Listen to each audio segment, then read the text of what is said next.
Dans l'horizon des médias, des membres du Conseil supérieur de l'audiovisuel et de la communication se sont fait hier une idée du fonctionnement de la maison de télédistribution StarTimes en prévision de la mutation de la télévision analogique à la télévision numérique terrestre le 17 juin prochain. Le passage audiovisuel congolais va connaître une mutation suivante. C'est à l'étape de StarTimes que le CESAC a placé ce mardi sa visite d'information dans les entreprises qui opèrent dans le secteur de médias. Le bureau de cet organe, conduit par son président, a été mis au parfum du fonctionnement de cette structure de télédistribution. Ensuite, le CESAC et la délégation de StarTimes se sont rendus dans le quartier Mbinza-Pigeon dans la commune d'Engaliema, site qui abrite les pylônes de StarTimes. Au terme de la visite, le président du CESAC a circonscrit l'objet de ce rendez-vous. StarTimes a l'ambition de prendre le plus de chaînes congolaises possible dans ses bouquets. Et ça, c'est bon pour nous parce que vous savez, la télévision aujourd'hui, ce n'est pas seulement le divertissement, mais aussi la proximité. Il faut que ceux qui regardent les télévisions, que les Congolais qui suivent le programme se retrouvent dans ce programme-là.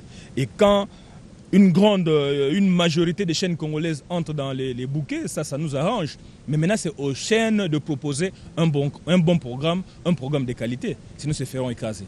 De son côté, StarTimes s'est dit honoré de cette visite. Cette visite nous a beaucoup réconfortés, dans le sens où nous nous rendons compte que les autorités, finalement, découvrent que StarTimes est une société sérieuse. C'est un opérateur qui veut servir la population congolaise et qui respecte les normes tant internationales que nationales. Le rendez-vous du passage de l'analogique au numérique, tenez bien, est fixé pour juin 2015. Cette révolutionnaire télévisuelle fera recours au satellite et comme par coïncidence, un atelier rassemble depuis aujourd'hui pour 3 jours à Kinshasa des experts congolais, africains et japonais sur le traitement des données satellitaires en Afrique. Au moment où on parle émergence, cette rencontre tombe à point nommé.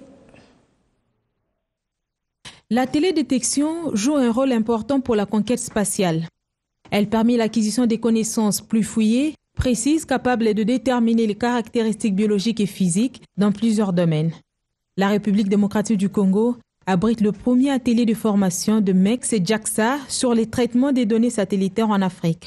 Cette croissance économique de la RDC repose en partie sur l'immense potentiel minier, hydraulique et agroforestière de pays dont l'exploitation et l'essor sont inévitablement liés au développement et à l'utilisation de la technologie satellitaire.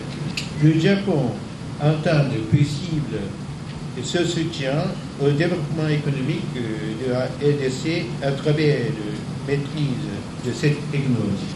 En collaboration avec le gouvernement japonais, ce domaine exige une capacité cognitive certifiée avec une projection garantie. Les apports applicatifs de la télédétection permettent de déployer des techniques d'observation et de détection à distance. Ces images peuvent illustrer des aspects offrant alors une meilleure interprétation des richesses, des structures et même de l'histoire de la Terre.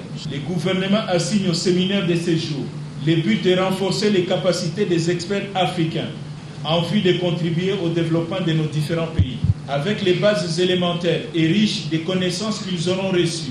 L'on espère que les formulations des attentes de l'Afrique par les experts nationaux et internationaux jetteront des bases solides pour le développement de l'Afrique.